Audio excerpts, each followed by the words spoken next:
as an extension of what the design thinking and community building and the housing element, we were approached by a Juvenile Services Department, state agency, State Department of Corrections.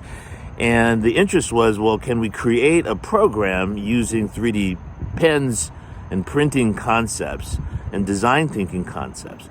And so I came up with the idea to create a contest for those incarcerated youth to think about their own housing situation. So where they are, how would they make that better?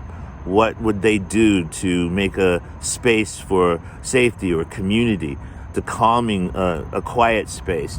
How would we handle certain people who are incarcerated and they may have physical disabilities, and what kinds of accommodations would be needed there? So again, even with every single project, design thinking is the first step. How would you create this? How would you heat it, light it, ventilate it?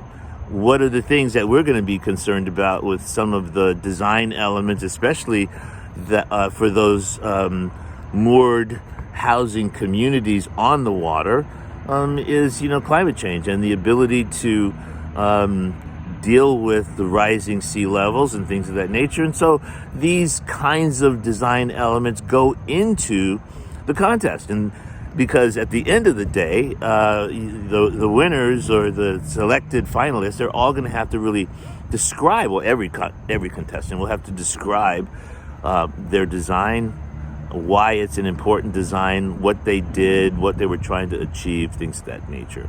So again, design thinking is the first step in any project like that, and we'll continue to discuss the elements of design thinking as a way of life prior to action. Design first, act second.